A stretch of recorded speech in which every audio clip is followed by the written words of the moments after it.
മുനമ്പത്ത് ആശങ്ക തുടരുന്നു. വിഷയം പരിഹരിക്കാനാകാത്തതിൽ നിരാശയുണ്ടെന്ന് സിറോ മലബാർ സഭ. ഭേദഗതിക്ക് മുൻകാല പ്രാബല്യം വേണമായിരുന്നുവെന്ന് ഫാദർ ആന്റണി വടക്കേക്കര. ഭേദഗതിയോടെ മാത്രം ഈ വിഷയത്തിൽ ശാശ്വതമായ ഒരു പരിഹാരം ഉണ്ടാകുന്നില്ല.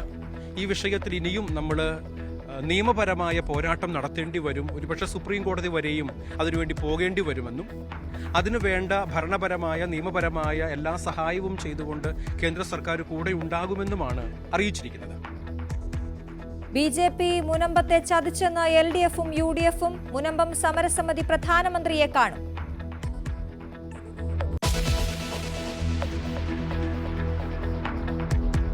മാസപ്പടി കേസിൽ തുടർ നടപടികൾക്ക് 2 മാസത്തേക്ക് സ്റ്റേ. CMRL-ന്റെ ഹർജിയിൽ തീരുമാനം വരും വരെ SFIO കുറ്റപത്രത്തിൽ നടപടിയുണ്ടാകില്ല. തുടർ നടപടിയിലേക്ക് ED. കള്ളപ്പണം വെളുപ്പിക്കൽ നടന്നെന്ന വിലയിരുത്തൽ.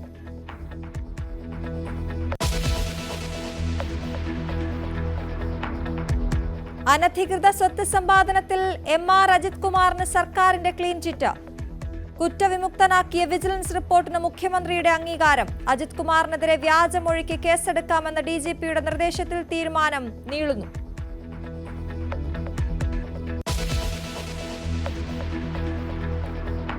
ദിവ്യ S. അയ്യർക്കെതിരെ രൂക്ഷ വിമർശനവുമായി കോൺഗ്രസ്. ദിവ്യ പിണറായിക്ക് പാദസേവ ചെയ്യുന്ന ഉദ്യോഗസ്ഥയെന്ന് K. മുരളീധരൻ. ദിവ്യയ്ക്ക് വീഴ്ചയുണ്ടായെന്ന് KS ശബരിനാഥൻ. നന്മയുള്ളവരെ കുറിച്ച് 4 ആളോട് പറയാൻ പ്രയാസം വേണ്ടെന്ന് ദിവ്യ S. അയ്യർ.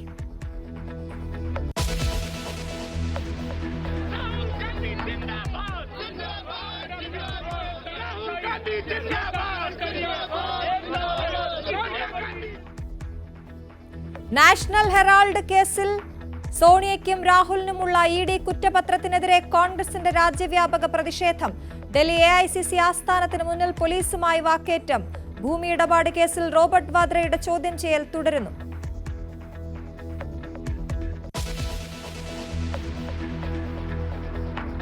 ക്ഷേത്രോത്സവങ്ങളിൽ നേതാക്കളുടെ ചിത്രങ്ങൾ പാടില്ലെന്ന കോടതി നിർദ്ദേശം അവഗണിച്ച കൊല്ലം പൂരത്തിൽ ഹെഡ്ഗേവാറിന്റെ ഫോട്ടോ.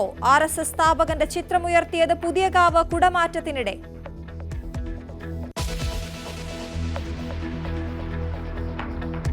നിലമ്പൂരിൽ ഉപതെരഞ്ഞെടുപ്പ് മെയ് 3-ാം വാരം. തീയതി അടുത്തയാഴ്ച പ്രഖ്യാപിക്കും. UDF-ൽ നിന്ന് ആരെയെങ്കിലും കിട്ടാൻ കാത്തിരിക്കുകയാണ് LDF എന്ന് VD സതീശൻ. CPM സീറ്റായി നിലമ്പൂരിൽ അൻവർ ഘടകമല്ലെന്ന് TP രാമകൃഷ്ണൻ.